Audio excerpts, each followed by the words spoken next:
Shalom. Shalom. We're going to start off by saying, Kol Halal Yahweh, Yahweh, Ba'ashem, Yahushai, Ba'ashem, Qadash. and that's all praises to Yahweh, who's the name of who the world ignorantly calls God, and his son, Yahushai, who the world ignorantly calls Jesus. And we're out here doing the pre-camp. It's a little rainy, and cars passing, so forgive us for the extra noise.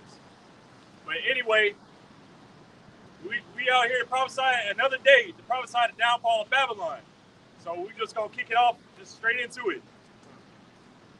Yeah. So Habakkuk, I get that Habakkuk, because what we was talking about, you had a female, a wannabe male just came up to us. I guess he or she is a security guard, but she was like, y'all can't be us, so on and so forth. Because it's, I ain't got to get a company name out, because it's this company. But as the brother was saying, because it's this company, with that, which is whatever, but what we was talking about is Esau, even the so-called white man, he think he got dominion over the whole earth. Hey, on Trump, the top of Trump Towers, he tried to claim the air on top of his towers and say it's mine. But the so-called white man that the Lord has blessed him with the authority in the earth, now he figured that he could lay claim to everything, anything and everything. People cultures, right? People languages, people heritage, so on and so forth. Even property, but everything that he has gathered unto himself, the Lord about to take it all away. But I'll start with that Habakkuk, God. This Habakkuk chapter 2, I'm going to start at the top of God. This Habakkuk chapter 2 and verse 1, it says, I will stand upon my watch and set me upon the tower, and I will watch to see what he will say unto me, and what I shall answer when I am reproved.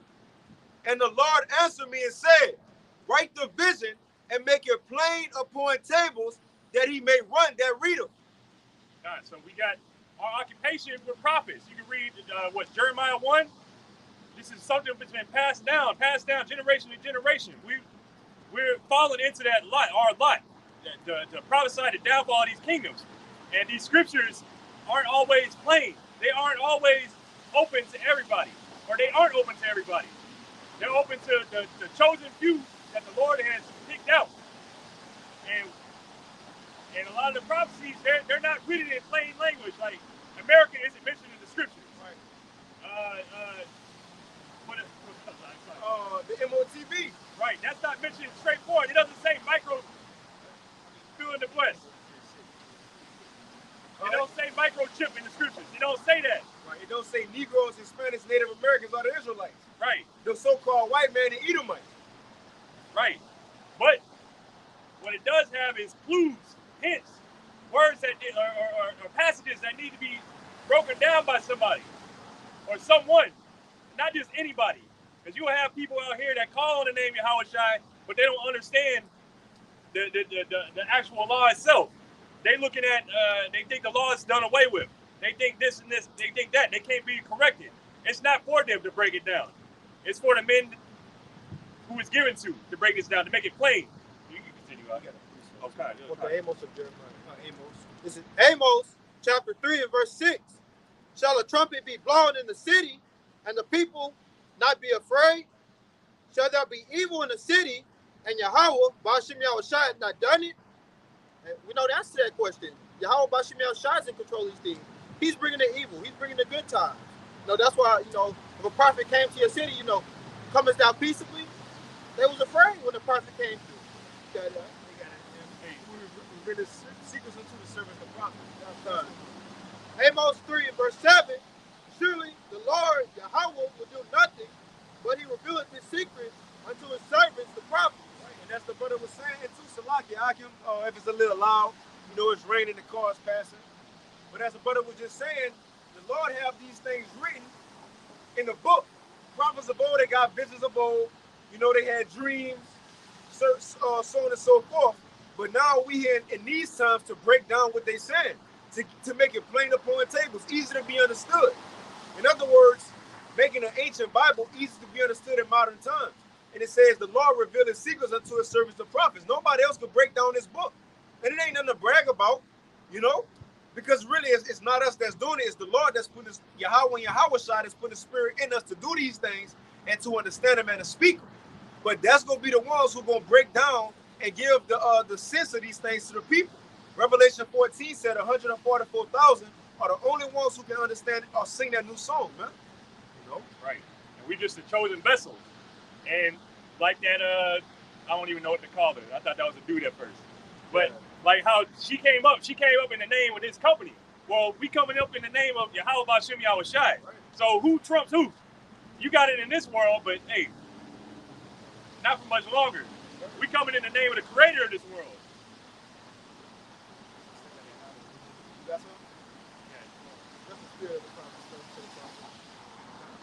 It's back in Habakkuk chapter 2 and verse 3.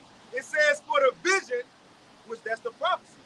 It says, for the vision is yet for an appointed time, but at the end it shall speak and not lie. Though it tarry, wait for it, because it will certainly come, it will not tarry. Right. These things are coming to pass. All the prophecies, Revelation 13, 16, what was that written almost 2,000 years ago? The prophecy of Yahushua returning, you know, the great tribulation, Jacob's trouble, all these things that were written about many years ago, lifetimes ago, generations ago. And now they're coming to pass. Like, we're seeing these things coming forth. And, hey, so, yeah, can you read that again? It says, for the vision is yet for an appointed time, but at the end it shall speak and not lie. Though it tarry, wait for it, because it will surely come, it will not tarry. Right, it's a thing of patience to wait for these things. Because many men, like how it says in the scriptures, like many men have desired to see these things, probably paraphrasing. So we at the time of these things coming to an end. We in the last foot of Esau's kingdom. Like, how long have we been desiring to see this in all our incarnations? And then, look, these things will surely come to pass. These things are something to prepare for. Because what's coming to pass? Famines, woe, destruction. I mentioned it about 3 times already. The mark. These things are coming to pass. Jacob's trouble, this is coming to pass. I'm going to say that again. Coming to pass. And it says, behold, his soul which is lifted up is not upright in him, but the just shall live by faith. And this is the point we're talking about. Yet also, because he transgresseth by wine, he is a proud man, neither keepeth that home, who enlargeth his desire as hell, and is as death, and cannot be satisfied. But gathereth unto him all nations, and heapeth unto himself all people, man. Sweet. You got it. I'll say that's this place. This place is the great melting pot. Hey, Shalom, Mike. Hey, y'all watch me on Shop Rock for that. This is the great melting pot. This man is heaping all nations to himself. He's going to these different lands, taking them by force. Well, look at what's going on in Israel today. But it's neither one of their people's lands. It's our land. But that's pretty much it on that.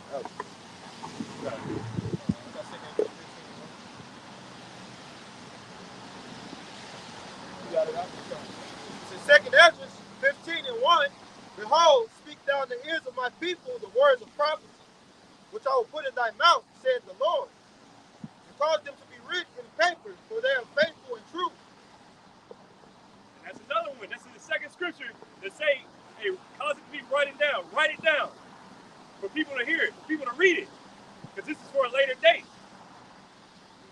2nd Ezra 15 and 3, fear not the imaginations against thee, let not the incredulity of them trouble thee that speak against thee. Hey, you have all kinds of, like, this man is constantly imagining terrors. He cannot sleep without doing some kind of mischief. He cannot do anything. Everything that he does is some kind of mischief or something to cause harm to you. Right. Well, this man has weaponized water, the women, the children, the air, the food. You name it, this man has weaponized it against you, Jake. And these are if you were to go inside the mind of an Edomite, hey, that shit might scare you, but you're not supposed to be, this nigga like, you see Freddy Krueger or whatever, them fucked up dreams to be having. Right. You know, just all kinds of shit this man is on his imagination, you know? But we not to fear him. Who we to fear? The Most High. Yahweh Bashem Yahweh Shai. But, you read that again? That's even like Apostle Paul said, it's a shame to even speak about what they do in secret. Right. Because if we feel like this about the shit we know in the open, like what they put in the news about Edomites, what you think that they doing that ain't telling? For example, Epstein Island. People know there was some fucked up shit going on now, but what was really going on there though? And also, you think that was the only island? You think that's the only place where they doing this stuff? No, that's just the one place that got a spotlight on it. Right. That's the one place with the records, you know, with the flight logs and all that shit, you know. Because, you know, Esau, as much as he likes to keep track of everything, he really don't like to keep track of everything. He wish some stuff could just get swept under the rug, like that. What was that bank? They constantly getting caught in the J.P. Morgan and shit. Yeah. Matter of fact, they just saw J.P. Morgan. I think they just had a Wells Fargo, one of them, which they're the same branch, really. But they just had paid a settlement off for child trafficking and some shit like that. Yep. And then they paid a settlement off. So was they guilty? They guilty. But that's just swept under the rug, you know. Couple weeks ago, they got caught with a year or so ago with like tons of cocaine or some shit on one of their ships. Oh yeah, that swept under the rug. Who is the biggest drug trafficker? I mean, how much was on that? Was that like billions of dollars worth? Yeah. It's like, okay. Ain't no Israelites got no ships, no planes. So how these damn drugs getting over here? It's Ray doing it. How these drugs? I mean, you know, you got your little hood niggas selling a little bit here and there. But how's this shit getting here? Esau got planes, he got ships, he got all of that. You know. So I mean, he's the biggest drug dealer on earth. Biggest drug dealer. And this man, this is part of his imaginations against us. Because what's the reason for him to put all these drugs and whatnot out? That's to get Jake on that shit. To get everybody on this shit, hooked on that shit. I got some more. But that better? It's all good, all right? What, all right? Wait, you read that again? It's in 2 Ezra 15:3. Fear not the imaginations against thee. Let not the incredulity of them trouble thee that speak against thee. And that's incredulity is unbelief. The unbelief, who is the most?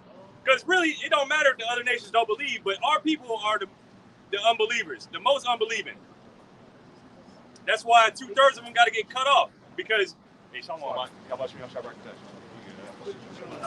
Oh! Right? Nah, that's good. I got two more. Put it. Ah, you good? Just get into Esau. Yeah. But hey, anyway, read that one more time for me. 2 Ezra 15:3. Fear not the imaginations against thee. Let not the incredulity of them trouble thee that speak against thee. We're not supposed to be troubled by any of this stuff going on. We're supposed to work our faith, exercise our faith, exercise what we believe in. We believe the Lord, Yahweh Shemi Yahushua, is going to take care of us through all these times. Then what you got to worry about? I mean, you got the flesh, but other than that, you got nothing really to worry about because Yahweh Shemi Yahushua got us all through Egypt, got us through all these troubles, got us all the way to this point. Why would he forsake us now? Right. But you still want to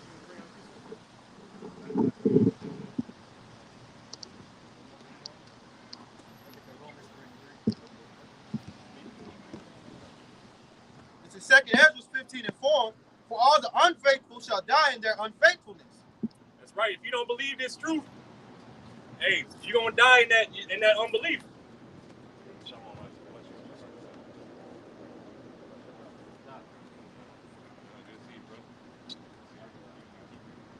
And if any brothers got any precepts, any points, whatever, feel free. 2 Ezra 15:5. Behold, said the Lord, Yahweh Ba'Shem Yahushai, I will bring plagues upon the world, the sword, famine, death, and destruction.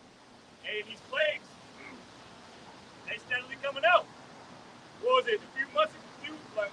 Might have been a few months back, might have been a few weeks back. They had that bed bug going on all around the world, the infestation of them. Now there's a supposed outbreak of pneumonia. Right. This new pneumonia, I can't remember, it starts with M. Right, and if I may, it's some pneumonia that you're not even coughing. It's flooding your lungs and everything. So you're walking around not coughing, not knowing that you got it, but it's putting fluid on your lungs and everything. Right. All right, and giving you a high fever as well, man. And then this one thing that I noticed on the way down here, the skies look like a gigantic oil spill. You know how when it's like rainbowy and everything? Right. Like it's so much chemicals up in the damn sky that's coming down right now because of the rain. You know, and so man, it's a concoction from this evil man, of course, but man, it's nothing but plagues and pestilence that's being put up on this earth, on this world by the hand of the Lord, ultimately, man. And everything. And like the brother I made mention earlier about, man, those who put their trust in the Lord, man, they have nothing to worry about in these times in which we live in. And the Lord has their backs and is protecting them and all these things and that's coming up on this world. You know, if I can bring this out right quick. All right, this is Psalms 34 and 7. All right. If I can make a quick point, Salakia. This is an oil region, oil and gas region. So from Houston to like New Orleans, that's why it's a lot of chemicals that go up into the air. And then not too long ago, I think the brother Yakinan posted in the group chat about that explosion that was like on the northwest kind of region. So all that shit, you still got the false clouds. Right. So once it start raining, all that stuff coming down, it's gonna be a signal. Probably going into the new, I call it pneumonia, but it's pneumonia. So it's not just a little bit polluted out here. It's greatly polluted. Okay? Everything down here is getting ready to be completely obliterated and destroyed, man. This is not a continuing city. You know, as you see, man, you can't breathe like the brother's going in. The food is poison. Everything down here is completely and utterly nasty, man. All right? It's the equivalent of going inside of a nasty-ass bathroom, a public bathroom somewhere, man. All right? If you went into a public bathroom somewhere, they got piss and feces all over the wall and everything. No toilet paper. The water ain't even running and shit. Just a stench from the plumbing and everything, man. That's what America symbolizes right now, man. All right? A stinky-ass public restroom and everything, but man, those who, like I said, those who put their trust in the Lord, man, the Lord is going to protect those, man, and keep guiding them through this nasty ass shit, abominational place in which we live in. So this is Psalms 34 and 7. It says, "The angel of the Lord Yahweh encampeth around about them that fear him, and delivereth them." Okay, so man, the Lord has his angels camped around the servants, man, the prophets, the ones who are fearing the Lord, man. The ones who are operating inside this wisdom, knowledge, and understanding, man, they have nothing to fear. He says the angels are being sent down there to watch over them and their households, man. All right? I got to put this in Deuteronomy chapter 1 and verse 29. Then I said unto you, dread not, neither be afraid of them. That's right. For the Lord, Yahweh Hashem Yahushua, your God, which goeth before you, he shall fight for you according to all he did for you in Egypt before your eyes. So when the Lord brought the children of Israel out of Egypt, you know, it was a cloud by day and a pillar by night, and the Lord kept them separated from the other nations. You know, the Egyptians weren't able to get to them. You know, he had that petition there. So the Lord is going to fight for his people. The Lord is going to fight for his people as long as they're doing what they're supposed to do. That's right. Those who put their trust in the Lord, as we was going into, the Lord's going to fight for those people, man. He's encamped around these people, and he's got them. He has that hedge of protection. You know, as the scriptures talks about, man. And these demons on the other side, and these trials and tribulations, man, they can't do nothing to the men of the Lord, man. All right, unless the Lord has ordained it. All right, I'm continuing on right quick. This is Psalms 34 and 8. It says, "O taste and see that the Lord Yahweh is good. Blessed is the man that trusted in him," man. This is the good news in the gospel, and which we're bringing out right now. We're telling you, man, hey, this is comforting these scriptures in these times, and which we in. And this is 9. It says, "O fear the Lord Yahweh, ye his saints, for there is no want to them that fear him," man. All right, so the Lord is always going to supply our needs, man. All right, in the time of famine, in the time of thirst, of destruction and calamities, man, the Lord is going to have us protected in these days, man. All right, he's our fortress. Psalms 119 and 105. Thy word is a lamp unto my feet and a light unto my path. That's right. So the Most High is going to make sure we're prepared in these last days with trials, tribulations, putting us through certain things, so we can grow in the spirit to be prepared for situations where it's really bad out here in Babylon.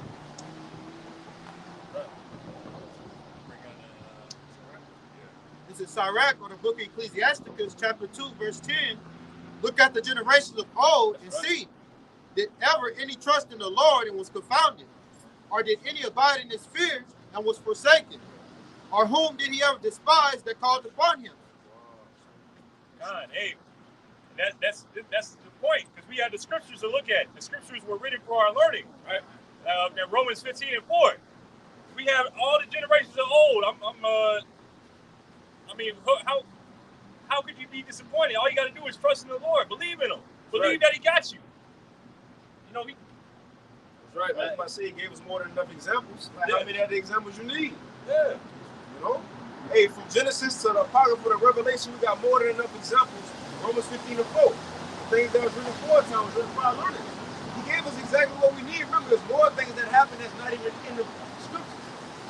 We got exactly what we need right here, right through every scenario. You know? Famine. Hey, a new world order. And Daniel the 3rd chapter, that was like a new world order. Everybody had to bow down to the image. You potato them through that. You know? And even in these times, I'm holding with the 2nd Maccabees, chapter 6. But in these times, we proclaim it. Look, we the real Israelites, not them people. But coming up again, these things are going to come back up. It's going to be illegal for us to profess these things. Right. You know, it's going to be illegal. Everybody's going to be one person, people. But let me go ahead and get this. This is 2nd Maccabees 6 and 6. This is 2nd Maccabees 6 and verse 6. Neither was it lawful for a man to keep Sabbath days or ancient feasts, or to profess himself at all to be a Jew. And in these days, we're not just saying that we're Jews. We're saying we're Israelites from each of the 12 tribes. But it's coming back again. It's not going to be lawful for us to do this. We're going to have to do, supposedly, whatever the king of Babylon says. You know, have to go down that path. But we're not going to bow down to the image, his image, or what he wants us to do. We're not going to do that within the constraints of the law, you know. Right. I mean, we are representatives of doing right and the upright and everything inside of a wicked, abominable nation. All right, so those who are doing right and upright and operating inside these scriptures are abomination to a wicked, abominable nation, man. All right, so yeah, they're going to have to put us up. They're going to want us to go away with these things because ultimately they think these words in which we're seeing are coming to life inside of this society in which we're living in, man. All right, and their bullshit as society is coming down, right, okay? They're seeing the end in the death of society and the men of the Lord standing out here boldly proclaiming it to their faces, man. All right? And it's also written in the book of Esther, too. Because remember, Haman wrote a letter to our provinces. But see, letters always been wrote through all our history. We got to stop these people. They rising up. You know, they always overcame nations, so on and so forth. How much more now? So Revelation 11, when it says we stood on our feet, great fear fell on you. Got that? That's a spirit. Great fear fell on them. Right. Ezekiel 37, when they see those dry bones come back to life, fear fell on them, man.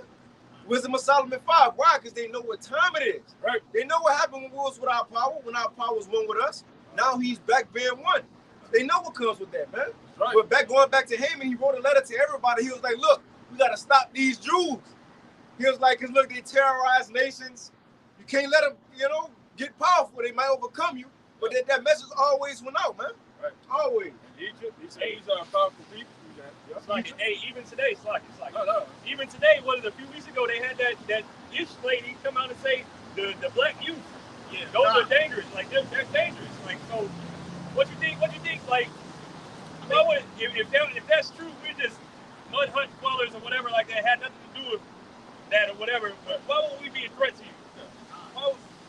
I mean, we don't have any. We don't have any missiles. We don't have any planes. We don't have any boats. We don't have no gold. We can't pay nobody to do shit. Right. But yet, we standing out here boldly professing that we are the children of Israel, right, and that y'all going to be taken down. Y'all going down. You're going into captivity. Right. And that's what you fear.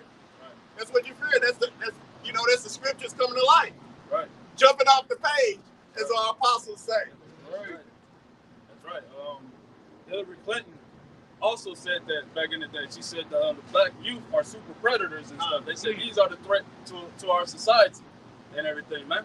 All right, so we've always been pushed to the forefront. Even though 2/3 don't want to be in the forefront, man, you in the forefront, man. As an Israelite male, all right? We the Lord's chosen seed, man. His firstborn, as Scripture talks about, man. A special people, man.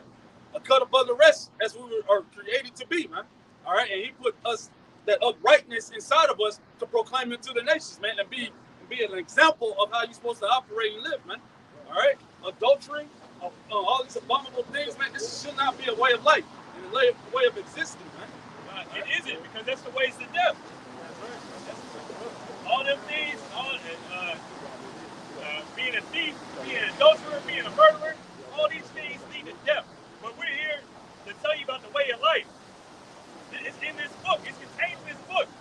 You can't just think you talk to God yourself. Oh, God talks to me, whatever, tells me what to do, but you're still eating pork and all this shit. Like, God ain't gonna talk to you like that. Back to that Psalm 119 and 105. It's the light unto my path. Right. Your word. Like Pastor Fat Jay. Is it Deuteronomy chapter 4 and verse 5? Behold, I have taught you statutes and judgments, even as the Lord thy God commanded me, that you should do so in the land whither you go to possess it. Keep therefore and do them, for this is your wisdom and your understanding in the sight of the nations, which shall hear all these statutes and say, surely this great nation is a wise and understanding people. For what nation is there so great who have God so nigh unto them, and the Lord, as in all things, we call upon it for? I mean, and that's what the Lord gave us. He gave us laws, statutes, and commandments, so we would be over these heathens. Right. So they would look at us and say, look at these people. You know, they're not heathens like us. but they have law, and that's why the heathen envy us. Because our power will fight for us when we're doing what we're told. You know, but yes, they made us go off again and again and again. But now it's over. It's over. We know who we are now. Right.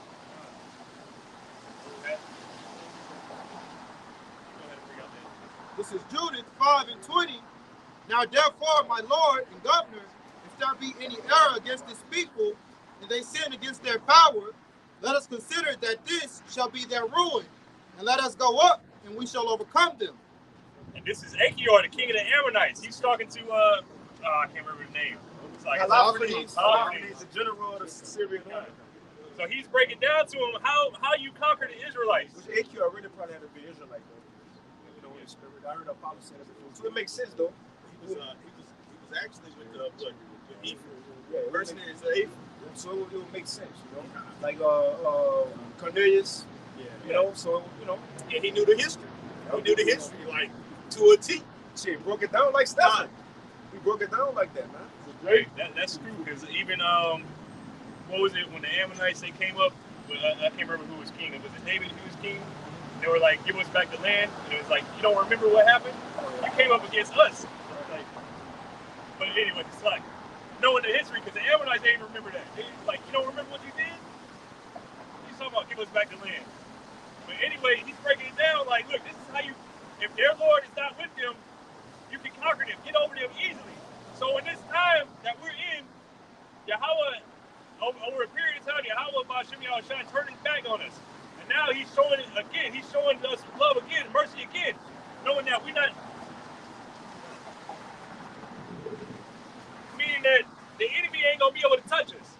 The enemy ain't going to be able to, nothing's going to be able to happen to the Lord's elect. They can do all this they want, but all you're going to get is the, with the 10, the riffraff, the unimportant shit. Real quick, because you said it. The second Ezra chapter 2, you got to do it. Chapter 2 and verse 28, it says, the heathen shall envy thee, but they shall be able to do nothing against thee, saith the Lord. Hey, look at it. Look, they envy us. Why would anybody, like we out here, we just bring out the word, why would anybody out here need to come out and tell us, oh, this is so-and-so's property? We on the fucking sidewalk. Right. Why else would you do that? Why else would you do something like that other than just out of envy, knowing that your time is coming to an end? But I bet you we had a cardboard spread out doing, about the breakdance, they wouldn't tell us nothing. We out here rapping with the pot, singing, they wouldn't tell us nothing. But it goes back to, like Isaiah said, he that departed from evil maketh himself a prey. But we gonna be headed regardless. Remember, this is just strange. Think about this. This is not what we see right here. This is not modern stuff. When people pass here, it's raining. People passing, they see a group of niggas, as they would think niggas, because you got some Northern Kingdom brothers here. But what the fuck you doing? Huddled up. They got a camera. They got brothers listening. They got Bibles and reading. This not modern time events. So it looks strange from the jump. So what they say, if you don't really understand something, you fear it, or you got a problem with it. They don't understand it, so they kind of get uncomfortable about it, man. You know? And this might look evil to them. To them bugged out, weird, like, you know, people got this stuff all jumbled up in their head. They don't know what righteous things look like. They only been seeing evil their whole life. So when they see something like this, they looking at it like, no, that's evil. I don't know what that is. Not my God. Not my. But hey, anyway, it's coming up. It's coming close to the camp. Jude 5:21. But if there be no iniquity in their nation, let my Lord now pass by, lest their Lord defend them, and their power be for them, and we become a reproach before all the world. Hey, this is what's happening now. And really, when Rawchaa returns, I think that's in 2 Ezra 13, they're not going to be able to just pass by. Because the Lord's going to put the Spirit on them to continue to keep fighting, even though they shit themselves, you know? So in these times, there ain't going to be no let us pass by. No, they still got to, they got something they got to do. Y'all got to ask what we're coming, and it's much deserved. Right. And so with that, you got any brother got any? Hey, so with that, we'll close out by saying all praises to Yahweh, Ba'ashem, Rawchaa, Ba'ashem, Qadash. Hey, double honors to the apostles and elders of Great Millstone, and peace and blessings to the 144,000 the elect. Shalom. Shalom.